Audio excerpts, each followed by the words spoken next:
6 सिंध अदबी मेले मुनक़िद थियण ते आउं सभिनी खे मुबारक थो ॾियां ऐं आउं इहा उमेद थो कयां त अहिड़ी सिहतमंद सरगर्मियूं जारी रहंदियूं ऐं असांजी समूरनि माण्हुनि में नवां नवां अदीब, दानिश्वर, मूसीक़ार ऐं रिसर्चर पैदा थींदा रहंदा। सिंध सूफ़ियुनि जी धरती आहे ऐं पाण कलंदर जी धरतीअ जो आहियां। हिन धरतीअ कलंदर, भिटाई, सचल सरमस्त, बेदल फ़कीर, हज़ारे अहिड़ा सूफ़ी शाइर ऐं सूफ़ी इज़म सां तालुक़ कंदड़ माण्हू पैदा कया आहिनि ऐं उन जी वजह ई आहे जो असां सिंध खे अमन जी धरती चऊं था। जीअं सरदार शाह चयो त छा बम उछलाईंदो असां धमाल सां जवाबु ॾींदासीं, पर भाऊ बम उछलाईंदो हाणे असां बम बि हणंदासीं, धमालूं कंदासीं।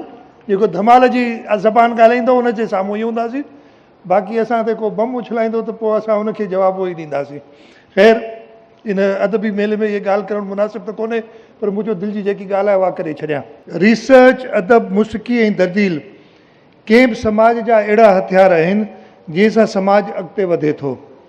असांजे समाज में असां कुझु विखूं अॻिते वधूं था त मथां वरी के न के अहिड़ियूं ॻाल्हियूं ऐं वाक़िया थियनि था जंहिंसां वरी असां पाण खे संभाले अॻिते वधूं था। ऐं तव्हां ॾिसो पिया था अॼुकल्ह वरी अहिड़ो माहौल हिकिड़ो थियो आहे ऐं सरदार शाह साहिबु तमामु घणो हुनखे फेस थो करे। जेके माण्हू अहिड़े अदबी मेलनि जूं, अदबी निशिस्तुनि जूं मुखालफ़त था कनि या मज़ाक था उॾाइनि, मां चवां थो ॿियो न, हिन धरतीअ सां पाण सां था कनि था, जेको इन करे असांखे ज़रूरी आहे त इहे अदबी मेला, इहे मुलाक़ातूं इहे जारी रहनि। मूंखे इहा ख़ुशी थी आहे त हिन 3 ॾींहंनि जे अदबी मेले जो इनवान माहौलियाती तब्दीली रखियो वियो आहे ऐं ख़ासि तौर ते हिन साल जेकी ॿोॾि आई जंहिंमें लखनि जी तादाद में माण्हू बेघर थिया, असां ॻणप कई आहे 20 लख घर, तंहिंमां 14 लख घर मुकमल तौर ते तबाह थिया आहिनि ऐं 6 लख घर जुज़वी तौर ते तबाह थिया आहिनि।